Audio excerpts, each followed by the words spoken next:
Granite mafia గురించి మీకు explain చేయడానికే. కూటమి ప్రభుత్వం ఫామ్ అయిన తర్వాత నుంచి అవినీతి, అక్రమాలు, అరాచకాలు ఏ విధంగా దౌర్జన్యకాండలు పెరుగుతున్నాయో మీరు అందరూ చూశారు. ముఖ్యంగా మన పల్నాడులో ఏ విధంగా గ్రానైట్ మాఫియా రెచ్చిపోతుంది అనేది ఉదాహరణకి నిన్న జరిగినటువంటి దాచేపల్లిలో దాదాపు 16 లారీల వరకు సేల్స్ ట్యాక్స్ వాళ్ళు పట్టుకున్నారండి. 16 లారీలు ఇవ్వండి ఈ విధంగా గ్రానైట్ లారీలను సీజ్ చేసి ప్రస్తుతం ఇవి అన్ని పోలీస్ కంట్రోల్లో ఉన్నాయి. ఎవరైతే ఆ గ్రానైట్ లారీల్ని నడుపుతున్నారో వాళ్ళ అధికారులు పట్టుకున్న తర్వాత వెళ్ళి వాటిని విడిపించాలి, వాటిని వదిలేయాలి అనేది అధికారుల మీద ఏ విధంగా దౌర్జన్యం చేస్తున్నారో మీరు అందరూ రాత్రి చూసే ఉండాలి. అధికారులు ఎవరి జేబులు నింపటానికి ఇవన్నీ వదిలేస్తున్నారో మీరందరూ ఒక్కసారి ఆలోచించాల్సింది. గత నెలలో కూడా దాదాపు 9 లారీల నుంచి 10 లారీల వరకు సీజ్ చేశారు.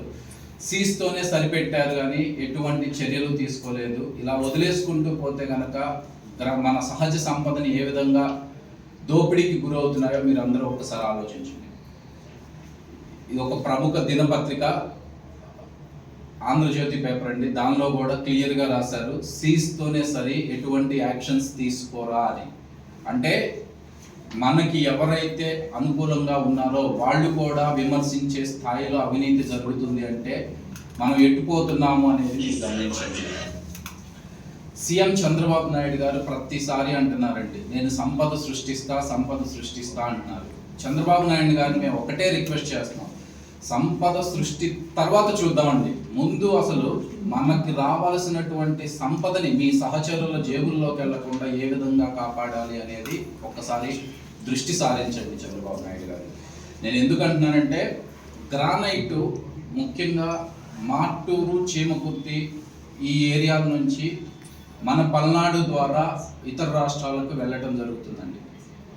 ఒక లారీకి వచ్చేసేసి ముఖ్యంగా దాదాపు 3.5 లక్షల నుంచి 5 లక్షల వరకు, అంటే ఆల్మోస్ట్ 35 టన్నులు ఒక లారీకి క్యారీ చేస్తూ ఉంటారండి.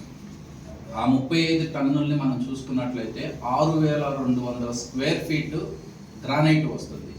ఒక్కొక్క స్క్వేర్ ఫీట్కి 5 రూపాయలు, అంటే మార్టూరుకి సంబంధించిన రాయి అయితే కనుక అది ప్రైస్ వచ్చేసి అప్రాక్సిమేట్గా 52 రూపీస్ పర్ స్క్వేర్ ఫీట్ ఉంటుందండి, యావరేజ్ అని చెప్తున్నాను. దానికి 18% జిఎస్టీ కట్టాలి, 5 రూపీస్ రాయల్టీ పే చేయాలి. అంటే ఒక లారీకి అప్రాక్సిమేట్గా దాదాపు 90,000 రూపాయల వరకు గవర్నమెంట్కి వెళ్ళాలండి. అదేవిధంగా చీమకుర్తి నుంచి చూసుకున్నట్టయితే కనుక 80 రూపాయల వరకు ఒక స్క్వేర్ ఫీట్ కాస్ట్ ఉంటుంది, 13 రూపాయల వరకు రాయల్టీ పే చేయాలి. ఒక అప్రాక్సిమేట్గా ఒకదానికి ఒక లారీకి వచ్చేసి 1,70,000 వరకు గవర్నమెంట్కి ట్యాక్సుల రూపంలో కానీ రాయల్టీ రూపంలో కానీ వెళ్ళాలి. అంటే మన మార్టూరు నుంచి పల్నాడు ద్వారా బయటికి వెళ్ళేది దాదాపు 45 నుంచి 60 లారీలు ప్రతిరోజు ఇటు నుంచి క్రాస్ అవుతున్నాయండి. చీమకుర్తి ద్వారా 70 లారీలు అటు ఇటు క్రాస్ అవుతున్నాయండి. అంటే ఒక రోజు మన పల్నాడు నుంచి వెళ్ళేటువంటి ఆ లారీల ప్రభుత్వానికి చెల్లించాల్సింది దాదాపు 1,60,00,000 రూపాయలు ఉంటుందండి. నిజంగా గవర్నమెంట్ వాళ్ళు ఒక్కసారి దీని మీద దృష్టి పెట్టండి. అంత నిజంగా అసలు కడుతున్నారా ట్యాక్స్లు, రాయల్టీ రూపంలో కానీ జిఎస్టీ రూపంలో కానీ? ఎందుకని అట్లా వదిలేస్తున్నారు ముఖ్యమైనది. రెండోది, ఈ డబ్బులన్నీ ఎవరి జేబుల్లోకి పోతున్నాయి? నా జేబుల్లోకి పోతున్నాయా, మీ జేబుల్లోకి పోతున్నాయా, లేదంటే లోకల్ ఎమ్మెల్యేస్ జేబుల్లోకి పోతున్నాయా? ఎవరికి పోతున్నాయి అనేది మీరు ఒకసారి దృష్టి పాటించండి. సంపద సృష్టించడానికి డెఫినెట్గా ప్రతి ఒక్కళ్ళు కూడా, చదువుకున్న ప్రతి ఒక్కళ్ళు కూడా దాన్ని ఆహ్వానిస్తారండి. ఎందుకంటే సంపద పెరిగితే కనుక మన రాష్ట్రం అభివృద్ధి చెందిద్ది.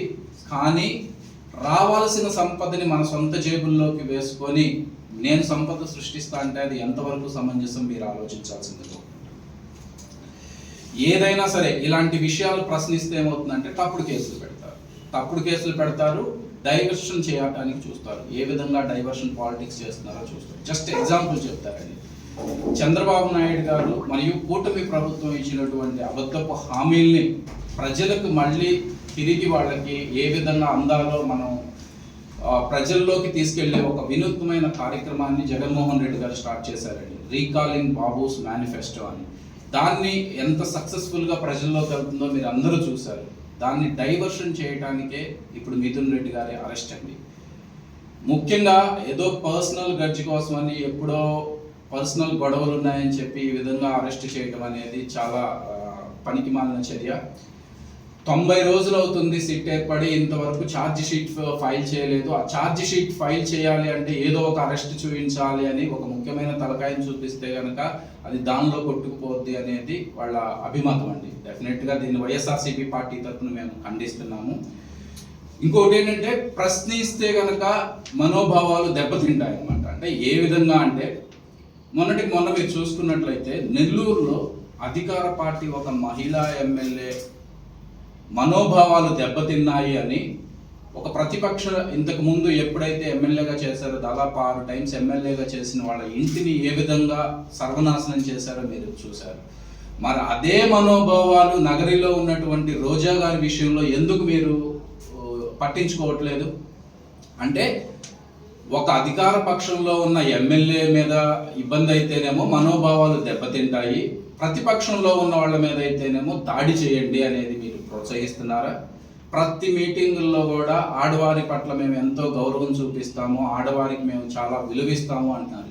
మరి నగరి ఎమ్మెల్యే గాలి భానుప్రకాష్ గారు ఏ విధంగా రోజా గారి మీద కామెంట్స్ చేశారు, దాన్ని మీరు సమర్థిస్తున్నారా? ఆయన మీద ఎందుకు మీరు చర్యలు తీసుకోవట్లేదు? డెఫినెట్గా రాజకీయాల్లో ఉన్నప్పుడు వ్యక్తిగత విమర్శలు అనేది చాలా తప్పండి. రాజకీయ కోణంలోనే చూడాలి. ముఖ్యంగా ఒక చదువుకున్న వాడిగా ఎప్పుడు కూడా ఒకళ్ళ మీద వ్యక్తిగత విమర్శలకి నేను ఇష్టపడినానండి. మీకు